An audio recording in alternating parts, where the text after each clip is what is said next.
네, 오늘 본문 말씀은 룻과 보아스가 여전히 그 어두운 밤에 단둘이 함께 있는 장면입니다. 즉 나오미가 룻에게 보아스의 입을 발치로 들어가라 했고, 보아스는 그 말에 순종하여서 룻은 그 말에 순종하여서 보아스의 입을 발치로 들어가게 되죠. 그리고 나서 보아스가 누우려고 보니 발치에 누가 있어서 깜짝 놀랍니다. 그러면서 그녀에게 질문을 하죠. 네가 누구냐?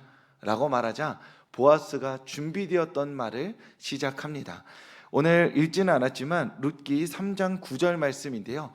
우리 룻기 3장 9절 말씀 한 목소리로 읽어보도록 하겠습니다. 이르되 내가 누구냐 하니 루시온이 당신의 옷자락을 펴 당신의 여종을 덮으소서. 이는 당신이 기업을 물을 자가 됨이니이다 하니. 아멘. 룻은 이 말을 하려고 온 것이죠. 자신이 깜짝 놀래켜주면 보아스가 깜짝 놀라서 무언가를 물어볼 테니 이 말을 정말 달달 외우고 기다리고 있었을 것입니다. 룻은 보아스에게 두 가지를 이야기합니다. 첫 번째로는 무엇이냐면 옷자락으로 자신을 덮어달라 요청하죠. 이 말은 그 당대의 관점에서 결혼을 해달라라는 청혼의 의미가 담겨 있었습니다.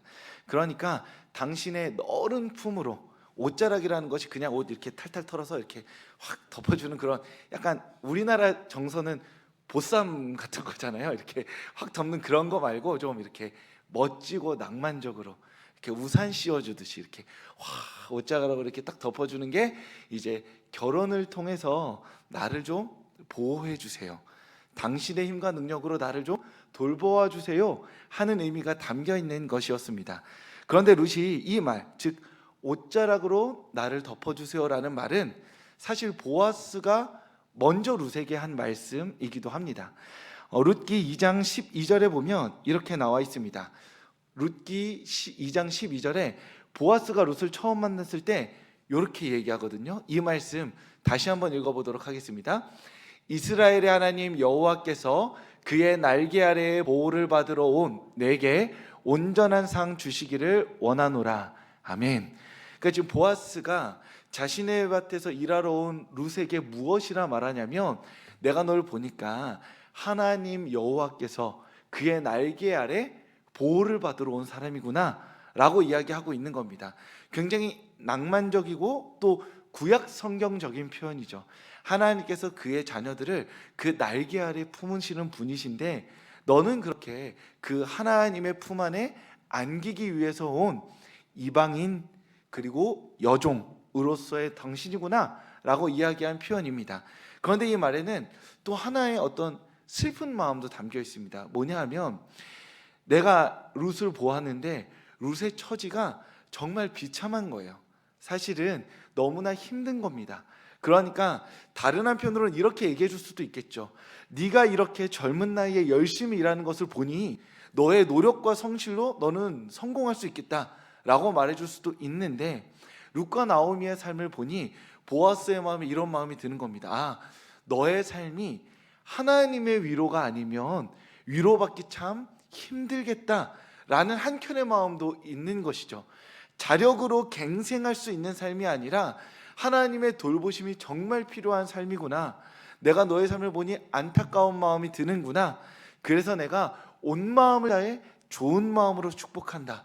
네가 하나님의 날개 아래에서 보호를 받고 위로를 받았으면 좋겠다 라고 룻에게 보아스가 축복을 한 겁니다. 그런데 지금 오늘 룻이 보아스에게 무엇이라 말하고 있냐면, 옷자락을 펴서 덮으소서라고 말하고 있는 것이죠. 그러니까 그때 보아스, 당신이 나에게 이야기했죠. 나는 하나님의 날개로 덮임 받아서 위로받아야 할 사람이라 얘기했죠. 이제 그 하나님의 날개가 당신이 되어주세요. 당신의 옷자락으로 나를 덮어서 위로하고 돌보아 주시고 보호해 주시옵소서 라고 고백하고 있는 겁니다. 이걸 아주 직관적으로 말하면 나의 하나님이 되어 주시옵소서 라는 고백이기도 하다라는 것이죠. 당신이 나를 하나님의 돌봄을 받아야 할 사람으로 여겼다면 당신이 나를 돌보아 줌으로써 나의 하나님이 되어서 하나님의 사랑과 은혜의 통로가 되어 주시옵소서라고 고백하고 있는 것입니다. 누군가를 돌본다는 것, 그것은 바로 그 사람에게 하나님이 되어주는 것과 같습니다. 왜냐하면 하나님께서 본래 인간을, 우리라는 존재를 돌보시는 일들을 해오셨기 때문입니다. 에덴 동산에서 쫓아내실 때에도 가죽옷을 입혀서 우리를 돌보아 주셨고, 광야에서도 구름 기둥과 불 기둥으로 우리를 돌보아 주셨습니다. 포로의 시절에서도 그 포로를 자유케 하심으로써 이스라엘의 백성들을, 하나님의 자녀들을 돌보아 주셨죠. 그리고 죄 가운데 있는 우리를 예수 그리스도를 보내주셔서 돌보아 주신 분이 바로 하나님이십니다. 우리는 하나님의 돌봄을 받은 자로서, 그 돌봄받은 은혜의 통로로서 쓰임받고 선택받은 자들이라는 것이죠. 그래서 우리가 하나님의 사랑을 받아서 다른 사람을 돌볼 때 그 사람은 우리를 어떻게 보냐면 순간적으로 하나님인 것처럼 느낀다라는 것입니다. 아마 결정적인 순간에, 정말 긴급한 순간에 도움을 받아본 분들이라면 아실 겁니다. 그때 나를 도와준 그 사람의 얼굴이 마치 천사와 같고 하나님의 돌봄과도 같아서 감사합니다 하나님이라는 소리가 절로 나오는 순간이 있다라는 것이죠. 그런 의미에서 누군가를 돌본다는 건 우리가 누군가의 하나님이 되어준다라는 것이고, 오늘 룻이 보아스에게 이러한 요청을 함으로써 당신이 나를 돌보아 준다면 바로 당신이야말로 하나님과 같이 하나님의 은혜의 통로로 쓰임받는 것입니다 라고 그렇게 요청하고 있는 것입니다. 그런 의미에서 하나님께서는 우리에게 내가 거룩하니 너희도 거룩하라 라고 말씀하셨습니다. 우리가 거룩이라는 걸 생각하면서 하나님과 같이 하나님을 닮아가는 어떠한 모습을 생각하면서 특별하고 대단한 일이 아니라 하나님이 하신 행동들을 모방함으로써 우리는 하나님과 같이 거룩한 삶을 살아갈 수 있는 것이죠. 그렇다면 하나님의 어떤 모습을 닮을 것이냐? 하나님이 우리를 돌보셨듯 우리도 서로를 돌봄으로써 하나님을 닮아가는 거룩한 삶을 살아갈 수 있다라는 것입니다. 그런 의미에서 연로한 부모님을 돌보는 것, 그리고 천방지축인 내 자녀들을 돌보아 주는 것, 그리고 말 참 안 듣는 배우자를 아껴주고 돌보아 주는 것, 이러한 것들 다 자체가 우리가 그 사람에게 이렇게 표현할 수 있겠죠.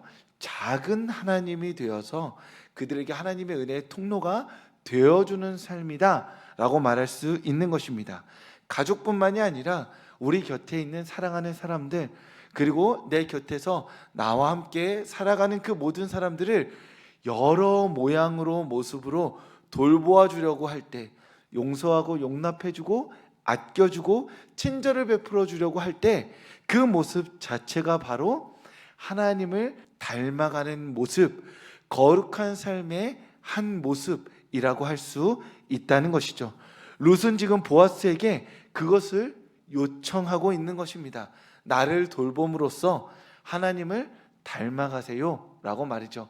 그런 의미에서 우리가 우리 곁에 있는 돌보아 줄 만한 사람이 우리의 마음에 들어올 때, 우리의 시선에 들어올 때 그것은 하나님의 요청이기도 한 것입니다. 네가 저 사람을 돌보아 줄 때 나를 닮아가는 것이라고, 거룩한 삶을 살아가게 되는 것이라고, 너무 멀리서 너무 특별한 일들로 나와 같이 되기를, 나를 닮아가기를 선택하지 말고 이렇게 너의 마음 곁에 있는 그 작은 한 사람을 돌보아 줌으로써 그 사람의 손을 잡아주고 그 사람을 안아주고 따뜻한 말을 건네어 주는 것으로써 나와 같이 되어가기를 하나님께서 요청하고 초청하고 계신다라는 것입니다. 그러니 이 예배 자리에 나오신 성도님들, 오늘 우리가 만나면서 또 우리가 살아가면서 우리의 돌봄을 받아 마땅한 많은 사람들이 있습니다.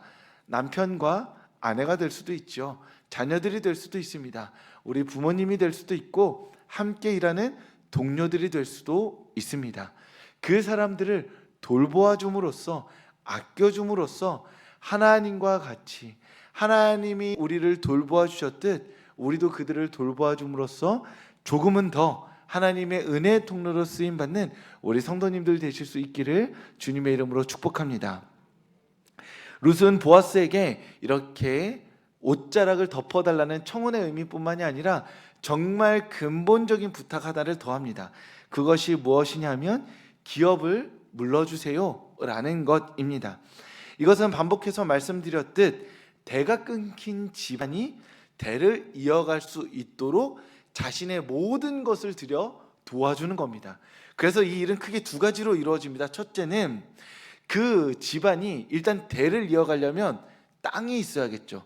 이스라엘 백성들에겐 땅이 자산이니까 땅을 팔아버림으로써 자신의 토대를 잃어버리기 때문에 땅을 다시 사서 그 사람에게 주는 겁니다. 이런 경우에 엘리멜렉의 땅이 원래 있었는데 지금 모압 땅으로 가면서 땅을 처분했겠죠. 그러면 이제 이 엘리멜렉의 가족들이 와서 다시 이스라엘 땅에서 사람답게 살려면 다른 땅이 필요한 게 아니라 오래도록 내려왔던 그 엘리멜렉의 땅이 필요한 겁니다. 그러면 보아스가 그 엘리멜렉의 땅을 가지고 있는 사람에게 찾아가서 그 땅 얼마입니까? 그래서 그 땅을 내 돈으로 삽니다. 그러고 나서 어떻게 해요? 그 땅을 그 집안에 주는 거예요. 그러면 자, 보아스에게 어떤 이득이 있나요? 없나요? 없죠. 심지어 귀찮습니다. 아시겠죠? 그 사람이 와서 나한테 내가 돈까지 쓰는데 가서 또 애걸복걸 해야 돼요. 이게 법이 이러니까 제발 좀 엘리멜렉 그 집안 사람 좀 살려주세요 하면서 율법을 찾아가지고 보여주면서 네가 이 땅을 팔아야 된다라고 설득까지 해야 됩니다. 내가 돈까지 냈는데. 이게 보통 일이 아닌 거죠. 그렇게 마음을 쏟아서 땅을 사줍니다. 근데 더 큰 문제가 무엇이냐면 이 땅은 누가 상속받냐면 참 애석하게도 남자만 상속받습니다. 예외는 예외의 경우가 있지만 기본적으로는 남자만 상속받아야 돼요. 그런데 엘리멜렉의 집안 같은 경우에 지금 남자가 있습니까? 없습니까? 없지요. 그러면 땅을 사주는 주체가 되는 보아스가 엘리멜렉의 있는 집안에 있는 여성과 결혼을 해서 아들을 낳아야 합니다. 그럼 만약에 아들이 나왔어요. 딸이 나오면 그런 건 상상하지 맙시다. 그런 건 이제 너무 복잡해지니까 아들이 나왔다고 치면 아들이 짠 나오면 이제 이 아들이 보아스가 사준 땅의 합법적인 이제 자산을 이어받을 그 상속자가 되는 것이죠. 그런 경우에 보아스의 아들이 아니게 되죠. 이해되시나요? 엘리멜렉의 집안에 땅을 상속해야 되기 때문에 내가 이 집안의 여성과 결혼을 해서 아이를 낳았는데 이 아이는 엘리멜렉의 족보에 들어가는 겁니다. 굉장히 복잡해지죠. 그리고 내가 사서 준 이 엘리멜렉 집안의 땅을 이 아이가 물려받아서 이 집안을 일구게 되는 것이죠. 이게 기업을 무르는 일입니다. 정말 제가 돈이 이렇게 많아 보진 않았지만 내가 이렇게 피땀 흘려 모은 돈을 정말로 한 집안을 위해서 하나님의 말씀이 이렇게 기록되어졌다라는 이유만으로 내가 자산과 정신적인 마음으로 모든 것을 손해를 보면서까지 한 집안을 살려야 하는 것이죠. 이것이 하나님의 명령인 겁니다. 너희 이웃 중에 여타저타한 사정으로 집안이 몰락한 집안이 있는데 이웃이 있는데 그 사람을 네가 돌볼 힘과 능력이 있다면 너의 삶을 낭비하는 것처럼 보인다 하더라도 그를 도우라는 것이 하나님의 말씀이었고 그 요구가 보아스에게 임했다라는 것이죠. 이런 이야기가 있습니다. 낭만은 낭비에 비례한다라는 것이죠. 우리가 되게 낭만적이다 하는 어떠한 삶은 그 낭만적인 삶을 위해 우리가 낭비한 것에 비례한다는 것이죠. 돈이며 시간이며. 그래서 우리가 돈을 한 10만 원 썼을 때는 그 사람이 만약 로봇을 만드는 건담이라는 일본 로봇을 만드는 취미가 있다고 해보세요. 그러면 10만 원 썼을 때는 엄마가 찌릿찌릿합니다. 100만 원 써도 너 어쩌다 그렇게 살려 합니다. 근데 한 1000만 원쯤 써서 집안 한 켠의 책장이 다 일본식 로봇으로 꽉 차 있으면 그때는 부모님이 한심하다는 것이 아니라 거의 반쯤 포기하면서 인정하죠. 네가 정말 저 로봇을 사랑하는구나. 내가 막을 수가 없구나. 한 1,000만 원, 2,000만 원쯤 쓰면 인정하게 된다라는 것이죠. 그 아이의 낭만이, 그 낭만에 비례한 돈에 따라서 사람들이 인정해주게 된다라는 겁니다. 신앙도 이와 같죠. 하나님의 말씀에 우리가 얼마나 우리의 삶을 낭비하는가, 다른 사람들이 보기에는 값없이 흘려보내는가에 우리의 신앙의 낭만이 있는 것입니다. 보아스 신앙의 낭만은 뭐예요? 나한테 들어오는 것이 아무것도 없습니다.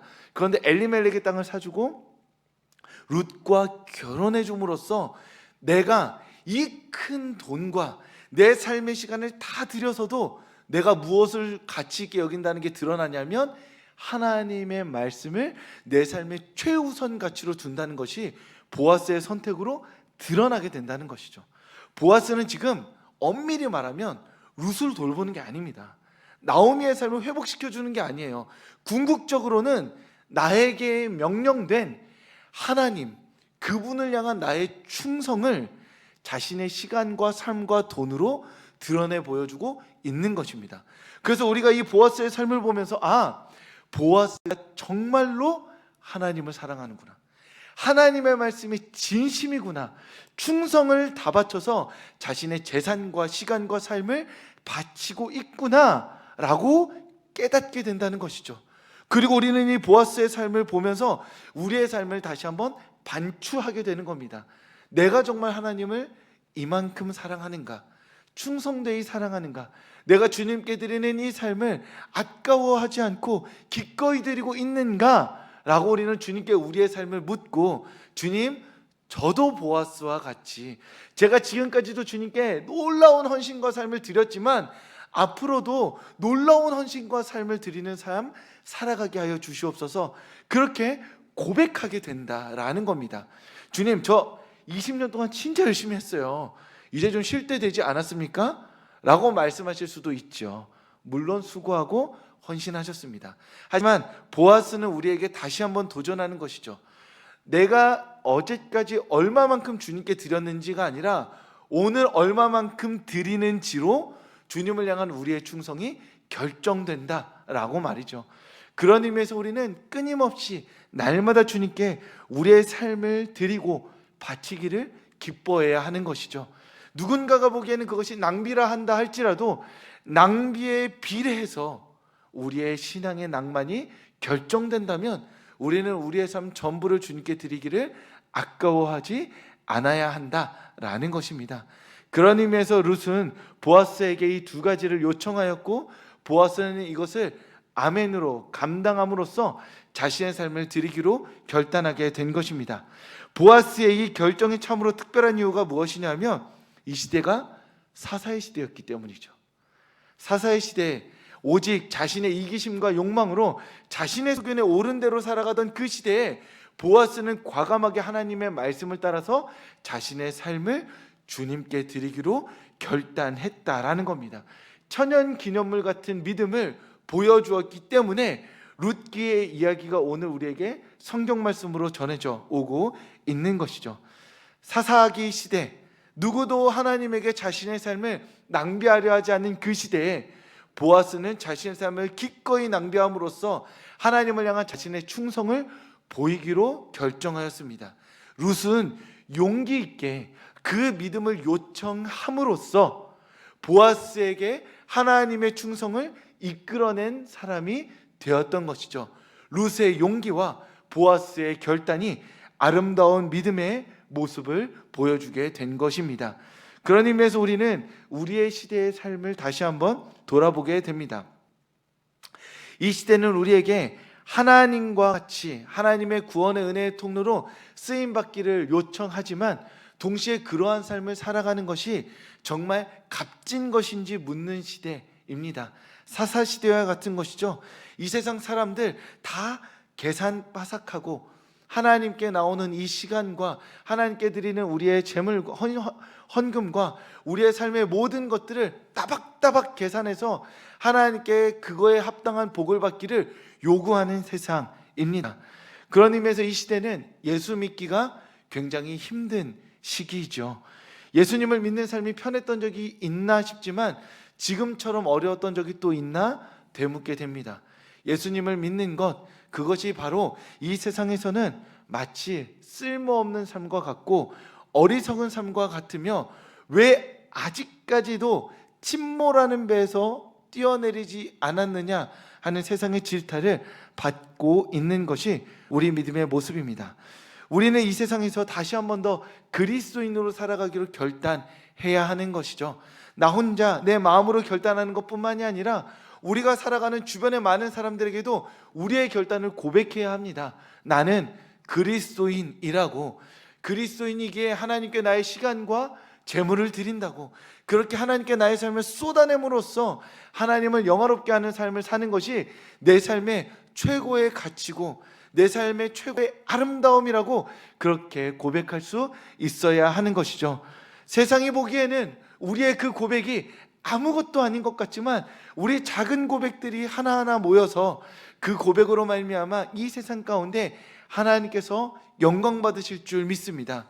이 세상에 어떠한 사람들이 자신의 삶과 태도로 하나님을 모욕한다 할지라도, 그래서 그 하나님이 이 세상 가운데 질타를 받는다 할지라도 하나님께 진실한 믿음과 사랑을 드리는 우리 작은 신앙의 모습을 통하여서 하나님은 이 땅 가운데 끝내 영광 받으시고 찬양 받으실 줄 믿습니다.